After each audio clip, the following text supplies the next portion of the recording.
1절에서 요 소리를 듣기 위해서 제가 기다렸는데, 자, 에베소서 1장 1절에서 14절 말씀입니다.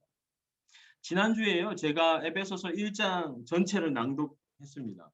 제 나름대로 매우 또박또박 읽었다 생각했는데, 예배를 마친 후에 아내에게 아주 혼이 났습니다. 이 낭독은 듣는 사람이 듣는 내용을 천천히 음미할 수 있도록 읽어야 하는데, 제가 너무 빨리 읽었다는 거지요. 음미는커녕 내용조차 이해할 수 없었다는 피드백이었습니다. 네, 제가 너무 빨리 읽었습니다. 그러나 이 본문의 내용을 전혀 파악할 수 없었던 책임을 저에게 돌리신다면 저에게도 항변의 이유가 있음을 알려드립니다.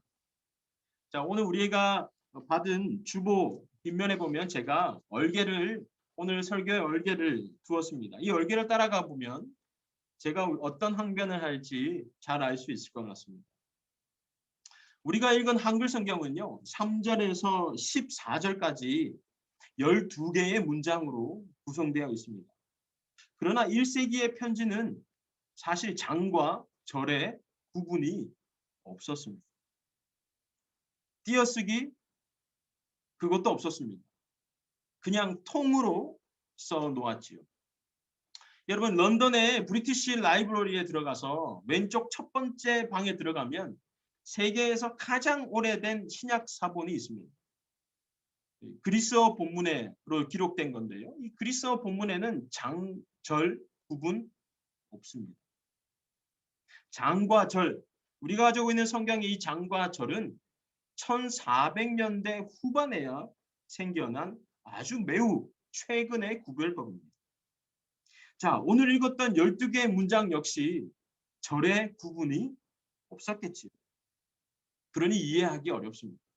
실제 1세기 편지를 읽었던 사람들도 따라가기가 조금 어려웠을 겁니다.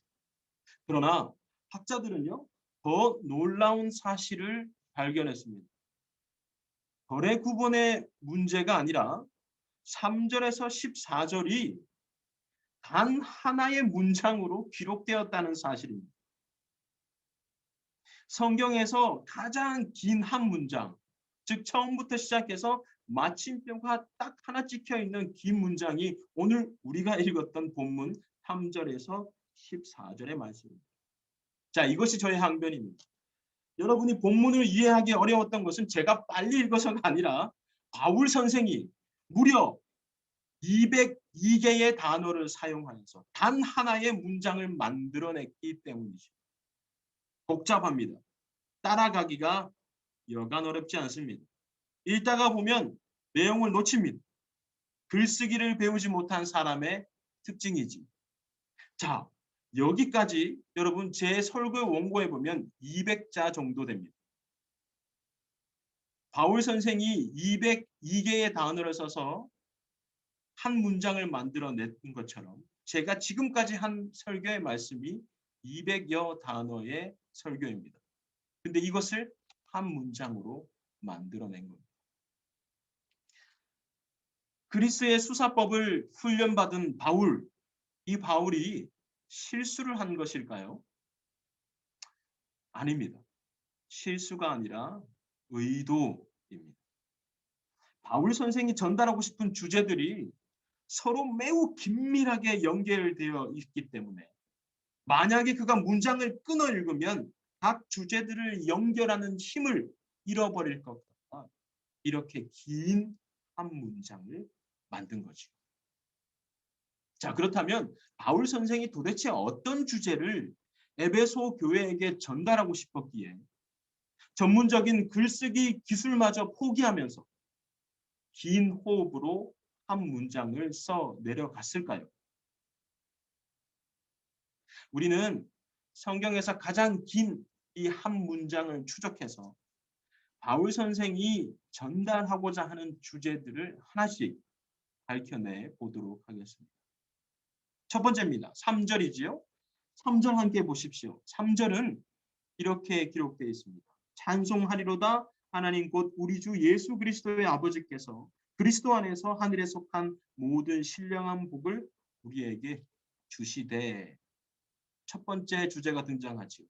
하늘에 속한 모든 신령한 복입니다. 영어 성경을 보면 every spiritual blessing in the heavenly places, 모든 영적인 복이라고 기록되어 있죠. 자, 신령한 복, 영적인 복이라고 한다면 여러분은 무엇이 떠오르지요? 아마 어떤 이들은 누가 나를 위해서 기도했더니 내 병이 나았어. 또는 나의 비밀을 아무에게도 말하지 않았는데 누군가 그것을 정확하게 나에게 말해 주었어. 우리는 이것이 신령한 복이라고 생각하기도 합니다. 그리고 이 말을 하는 사람을 아주 신령한 사람이라고 말하기도 하지요. 거짓말입니다. 성경은 그것을 신령한 복이라 말하지 않습니다. 만약 우리가 그러한 것을 신령한 복이다라고 말한다면 우리는 에베소 도시의 사람들과 결코 다르지 않습니다. 자, 에베소 지역에는 가장 영향력 있는 종교가 있었는데 그것은 아르테미스, 곧 아데미를 섬기는 신전이었습니다. 이 아데미 신전에는 여사제들이 많이 있었지요.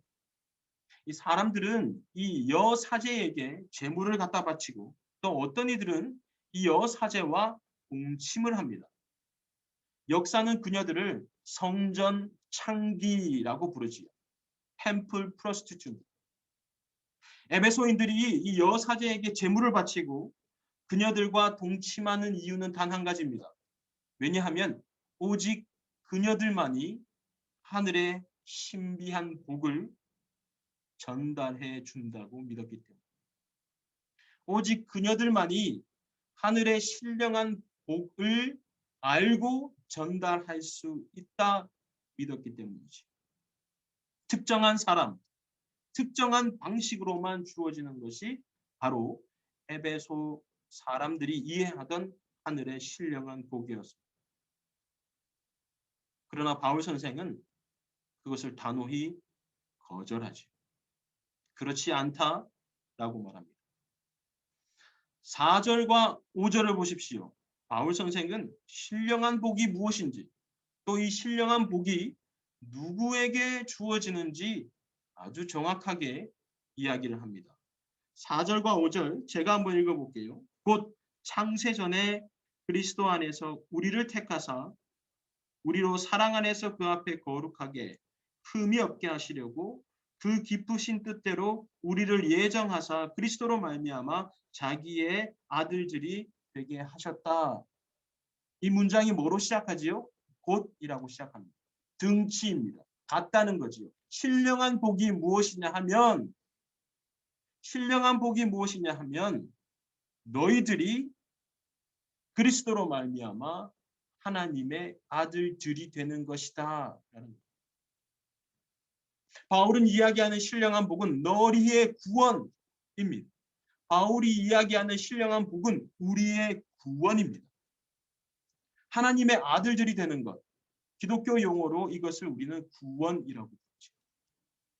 여러분, 우리가 받은 구원 이외에 더 신비한 것이 어디 있겠습니까? 우리가 받은 구원 이외에 더 신령한 것 성경에서 찾을 수 없습니다. 그것이 얼마나 놀라운 것인지 도무지 설명할 길이 없어서 성경은 하나님의 예정이라고, 도무지 설명할 길이 없어 그것은 하나님의 선택이다 라고 이야기하죠. 5절과 9절과 11절 이 세 구절을 통해서 반복해서 바울이 이야기하는 것이 있는데 그것이 바로 선택과 예정입니다. 그것 말고는 설명할 길이 없습니다. 나와 같은 죄인이 어떻게 구원받지? 설명해봐. 설명 못합니다. 우리가 할 수 있는 유일한 설명, 이 신령한 복을 받은 유일한 설명은 하나님이 아마 선택하셨습니다. 하나님이 나를 예정하셨어요. 하나님이 나를 먼저 선택한 것이 아니라면 나는 하나님을 도무지 선택할 사람이 아니야. 이것이 바로 예정과 선택에 대한 우리의 고백입니다. 오늘 주보에 보면 제가 이 같은 면에 찰스 스펄전 목사님이 선택 교리에 대해 이야기한 영어 내용을 기록해 놓았습니다. 여러분 한번 꼭 읽어 보십시오. 찰스 스펄전 목사님이 왜 자기는 하나님의 선택과 예정의 교리를 믿는지 짧은 문장으로 그것을 힘있게 증거합니다. 하나님이 나를 먼저 선택하지 않고서는 나는 절대 하나님을 선택할 수 있는 사람이 아닙니다. 그래서 구원은 신령한 복입니다. 그래서 믿는다는 것, 구원을 받았다는 것은 신비한 것이죠. 여러분 길거리에 사람을 붙들고 말해 보십시오. 예수를 믿어라, 예수를 믿어라, 예수를 믿어라. 아무리 외쳐 보십시오. 그 사람들이 예수를 믿습니까? 아닙니다. 우리를 떠날 겁니다. 그러니 여러분이 믿고 구원을 받았다는 것, 이것이 얼마나 놀라운 은혜의 계획입니다. 구원의 대상은 누구일까요? 구원의 대상은 특정한 사람, 특별한 사람이 아니라 오늘 본문에는 우리라고 표현되어 있습니다. 놀랍지요? 오늘 본문에는 나가 없습니다. 하나님이 나를 예정하사, 하나님이 나를 선택하사, 하나님이 나를 신령한 복을 주시고, 하나님이 나를 이끌어가고, 나라는 단어가 오늘 본문에는 아예 나와 있지 않습니다. 다 우리입니다. 성경이 집중하는 구원, 그것은 내가 아니라 우리를 전제로 합니다. 우리는 때로 나의 하나님, 나의 구원을 너무 생각하는 면이 있습니다. 그러나 성경은 내가 아니라 우리를 이야기하죠. 성경을 유심히 보신 분들은 오늘 바울이 끊임없이 우리를 반복하고 있는 것을 아마 발견했을 겁니다. 그런데 관찰력이 좋은 몇몇 분들은 고개를 갸우뚱할 겁니다. 왜냐하면요. 13절에 가면은 갑자기 우리가 너희로 바뀝니다. 13절에 그 안에서 너희도 진리의 말씀, 곧 너희의 구원의 복음을 듣고 오라고 기록합니다. 구원이 우리에서 너희로 확장되지요. 그런데 14절에 가보십시오. 바울은 다시 너희에서 우리로 바꾸어 이야기합니다. 즉 우리에서 너희로, 너희에서 우리로 계속 바꾸어 가지요. 자, 성경을 읽다가 이런 경우를 만나면요. 우리는 서둘러 이해를 포기해 버립니다. 그리고요. 내 마음에 와 닿는 구절 하나를 택해서 그냥 감동받고 끝나기도 합니다. 네. 그렇게 하셔도 됩니다. 그러나 이러한 읽기 방식은요. 곰보빵의 겉면만 그 달콤한 부분만 조금 뜯어먹고 빵을 다 먹었다 생각하고 빵을 버리는 것과 같습니다. 곰보빵의 달콤한 겉부분과 함께 빵 전체를 먹어야 배가 부르지요? 자, 이제 빵을 한번 먹어봅시다. 에베소 교회에는 두 부류의 사람, 곧 우리와 너희들이 있었나 봅니다. 자, 여기서 우리는요. 유대 그리스도인입니다. 바울을 포함한 상대방, 그것을 우리는 우리라고 부르지요. 여기서 우리란 유대 그리스도입니다. 그렇다면 너희는 누구일까요? 너희는 이방 그리스도인. 유대 그리스도인들, 즉 유대인이었다가 그리스도를 믿게 된 이 유대 그리스도인들은 아브라함과 모세로부터 이어지는 전통이 있었지요. 여러분 예수 그리스도도 유대인입니다. 유대인에게 먼저 오셨습니다. 그래서 그들 스스로는 자신들이 영적 엘리트들이라 생각했습니다. 지식인이라 생각했죠. 반면에 이방 그리스도인들, 이방인이었다가 그리스도를 믿은 이 사람들은 유대인과 같은 역사, 유대인과 같은 전통, 유대인과 같은 지식, 유대인과 같은 마음이 없습니다. 나중에 믿은 자들이죠. 그들은 유대교를 잘 모릅니다. 그러니 그들은 엘리트가 아니었겠지. 교회에 함께 있어도 유대 그리스도인과 이방 그리스도인은 서로 구분을 짓고 차별하고 있었던 거예요. 그래서 바울은 이야기하죠. 우리와 너희가 아니라 마지막 14절 다시 너와 우리 모두 함께 하나님의 아들들이 된다 라고 말합니다. 너희들이 자랑할 것이 없다. 너희들이 컴플렉스를 가질 필요가 없다. 예수 그리스도 안에서 너희와 우리는 모두 다 하나님의 아들들이다 라고 바울은 이야기하고 있는 겁니다. 구별과 차별. 이 구별과 차별은 2000년 전 예수의 시대에만 있었던 것이 아닙니다. 지금도 있지요. 영국과 이탈리아는 유로 2020년 결승전에서 만났습니다. 승부차기까지 가는 접전 끝에 영국의 키커 3명의 실축으로 이탈리아가 우승컵을 가져갔지요. 영국은 매우 실망했습니다. 그런데 이 실망은 실축한 3명의 선수들에 대한 분노로 바뀌었습니다. 네, 우리는 비난할 수도 있고 분노할 수도 있습니다. 왜냐하면요, 그들은 프로 선수들입니다. 프로는 승패에 따라서 비난과 칭찬을 받게 되어 있습니다. 그러니 우리는 분노하고 그 사람의 실력 없음에 대해서 비난할 수도 있습니다. 그런데 문제는 그들을 비난하는 태도에 있었지요.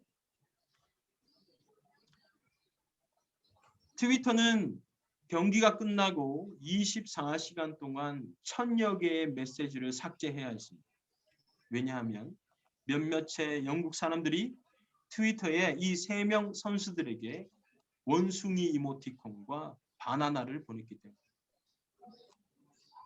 인종차별적인 분노이죠.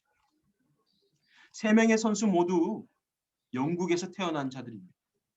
그리고 영국 국적을 가지고 있고 영국을 대표하는 국가대표 선수들입니다.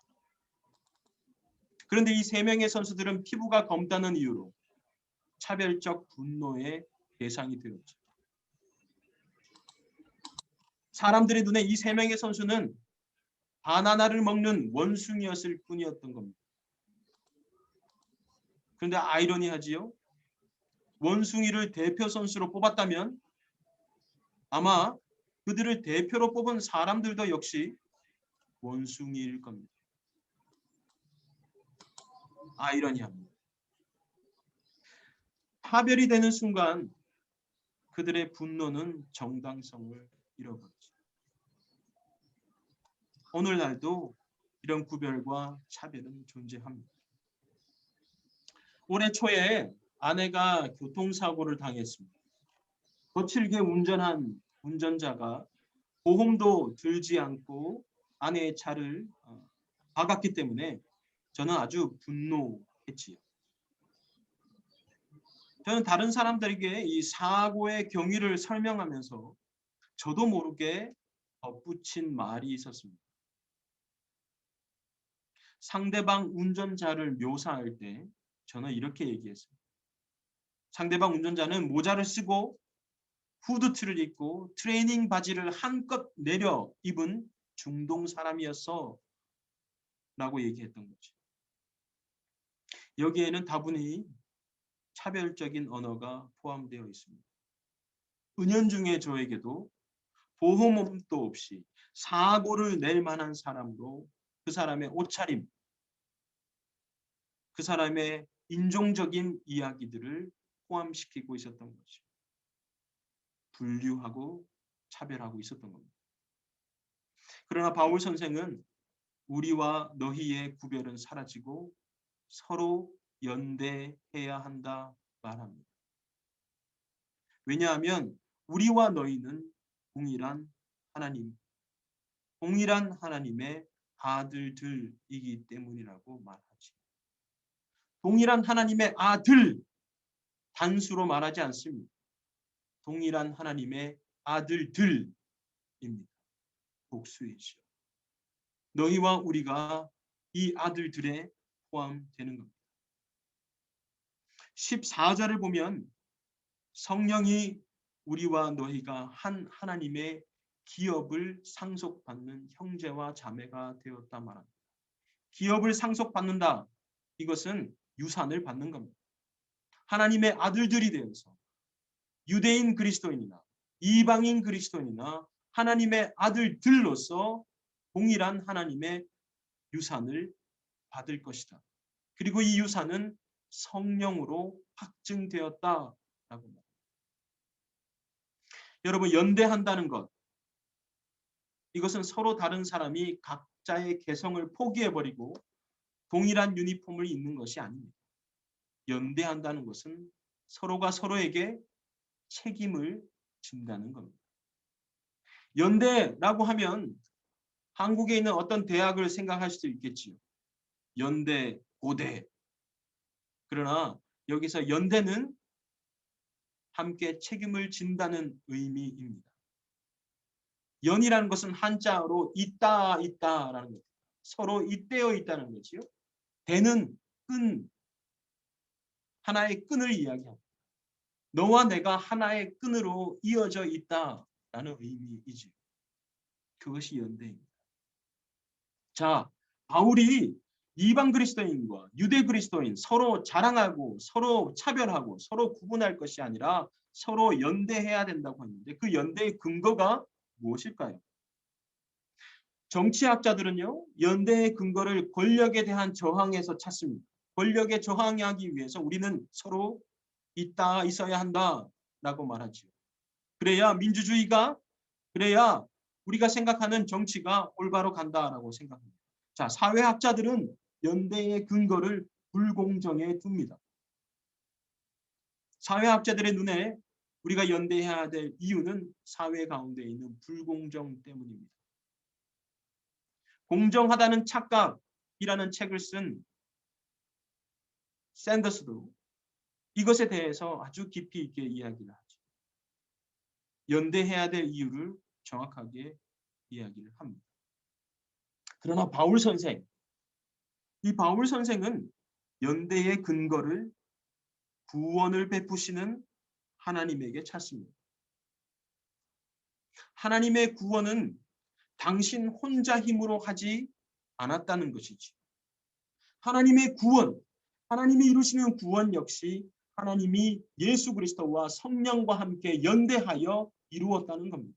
하나님이 계획하시고 예수 그리스도는 죽음과 부활로 그 계획을 실행시키시고 성령은 그것을 확증했다라고 이야기합니다. 하나님과 예수 그리고 성령이 함께 연대한 것이지요. 오늘 본문의 3장에서 14절까지 바울은 끊임없이 하나님과 예수 그리스도와 성령을 언급하며 서로가 함께 우리의 구원을 이루기 위해 연대하였다라고 이야기합니다. 우리의 구원을 이루기 위하여 하나님과 예수 그리스도와 성령이 함께 책임을 지고 우리를 끝까지 구원으로 이끌어 가신다라고 말하는 거죠.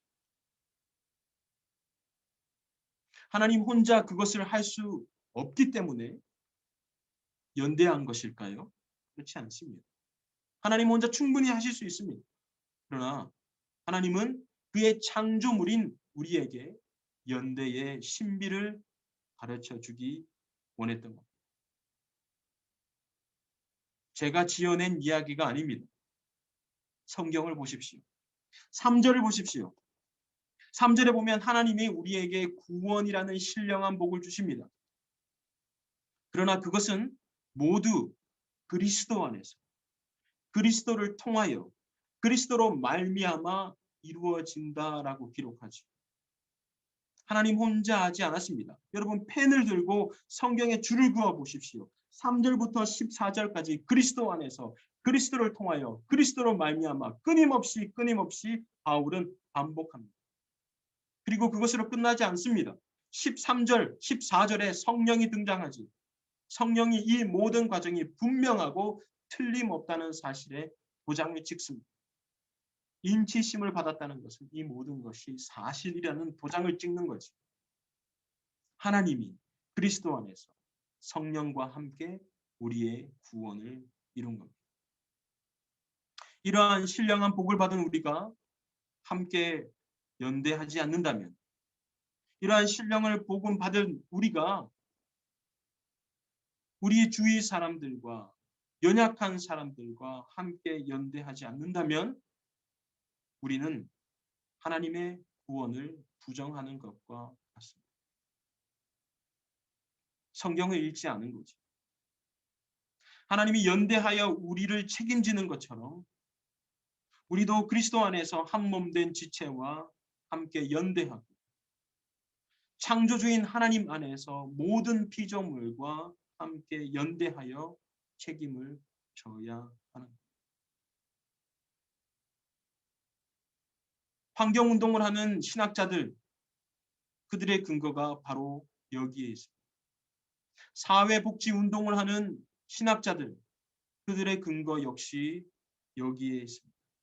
하나님의 연대했으니 우리도 하나님의 피조물과 함께 연대해야 한다는 것. 책임을 져야 한다는 것이. 지도자의 자리에 있다면 지도자로서 책임을 져야 합니다. 리더의 자리로 있다면 리더의 자리에서 책임을 져야 합니다. 여러분의 직장의 자리에 있다면 여러분의 직장의 자리의 위치에 맞게 책임을 지는 삶을 살아야 됩니다. 여러분이 지식인이라면 지식인의 책임을 다해야 되고 여러분이 엘리트라면 엘리트의 책임을 다해야 됩니다. 여러분이 노동자라면 노동자의 책임을 다해야 됩니다. 그 책임은 나의 책임뿐만 아니라 나와 함께하는 연약한 사람들과 연대하는 책임이죠. 아시시의 프란체스코라는 성자가 있습니다. 아시시의 프란체스코의 꽃들이라는 책도 있지요. 여기에 보면 하나의 이야기가 나오는데요. 이 프란체스코는 경건을 위한 수도 공동체였습니다.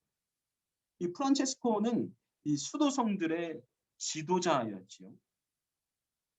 그들의 제자들과 이 프란체스코가 40일 금식을 함께 할 때였습니다.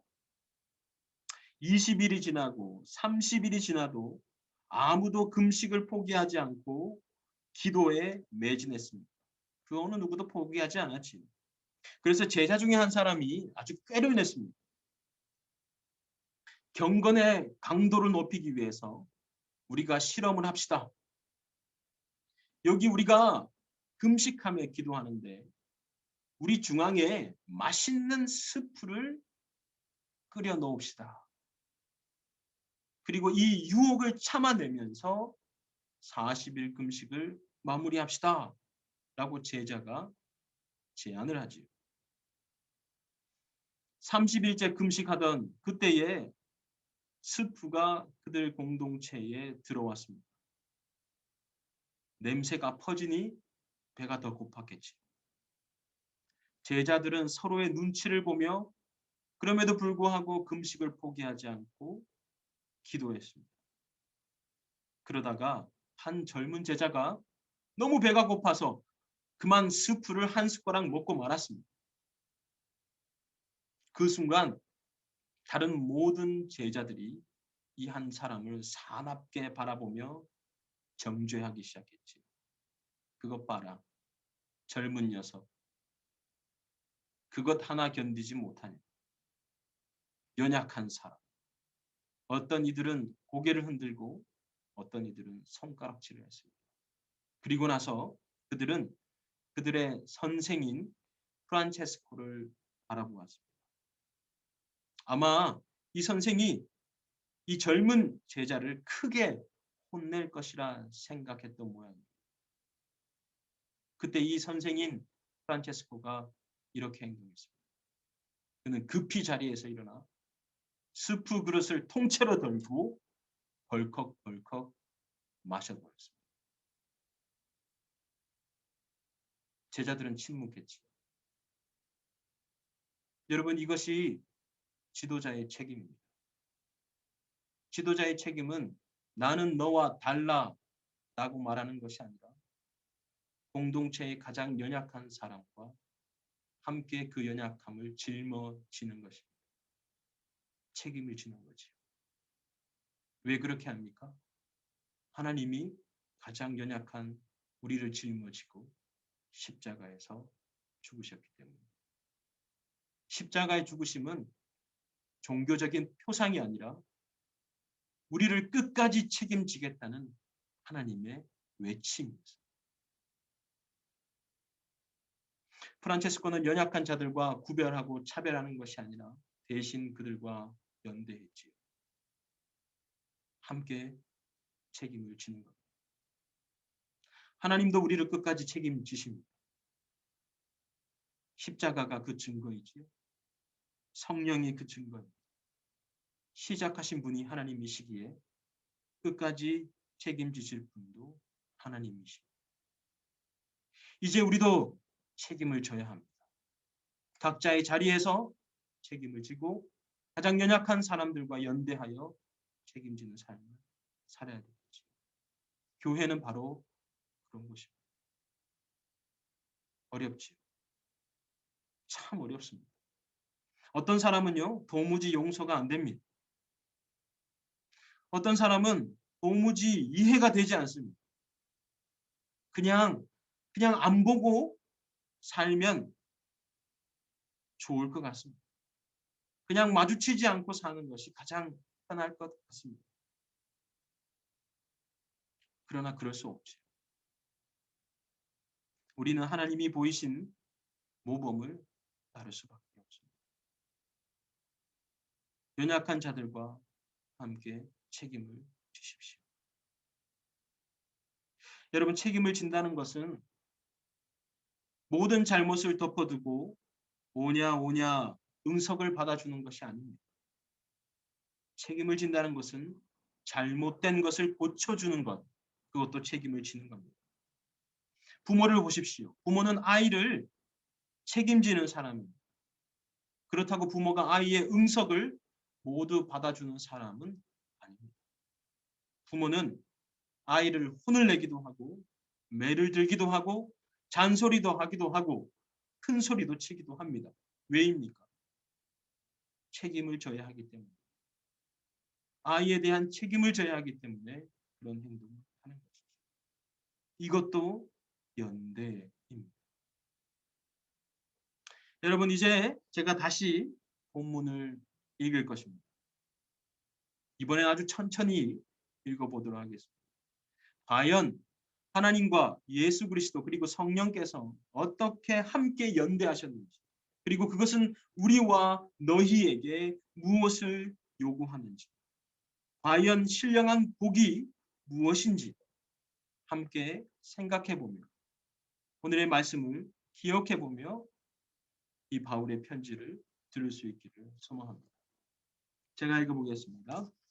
하나님의 뜻으로 말미암아 그리스도 예수의 사도된 바울은 에베소에 있는 성도들과 그리스도 안에 있는 신실한 자들에게 편지하노니 하나님 우리 아버지와 주 예수 그리스도로부터 은혜와 평강이 너희에게 있을지어다. 찬송하리로다.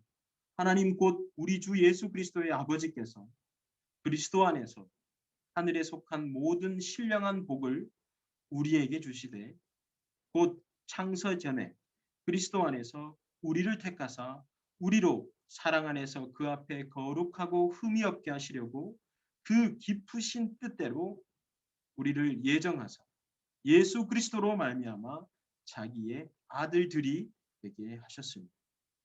이는 그가 사랑하시는 자 안에서 우리에게 거저 주시는 바 그의 은혜의 영광을 찬송하게 하려는 것이라. 우리는 그리스도 안에서 그의 은혜의 풍성함을 따라 그의 피로 말미암아 속량 곧 죄사함을 받았느니라. 이는 그가 모든 지혜와 총명을 우리에게 넘치게 하사 그 뜻의 비밀을 우리에게 알리신 것이요 그의 기뻐하심을 따라 그리스도 안에서 때가 찬 경륜을 위하여 예정하신 것이니 하늘에 있는 것이나 땅에 있는 것이 다 그리스도 안에서 통일되게 하려 하십니다. 모든 일을 그의 뜻의 결정대로 일하시는 이의 계획을 따라 우리가 예정을 입어 그 안에서 기업이 되었습니다. 이는 우리가 그리스도 안에서 전부터 바라던 그의 영광의 찬송이 되게 하려 하십니다. 그 안에서 너희도 진리의 말씀 곧 너희의 구원의 복음을 듣고 그 안에서 또한 믿어 약속의 성령으로 인치심을 받았으니 이는 우리 기업의 보증이 되사 그 얻으신 것을 속량하시고 그의 영광을 찬송하게 하려 하십니다. 아멘. 기도하겠습니다. 아버지께서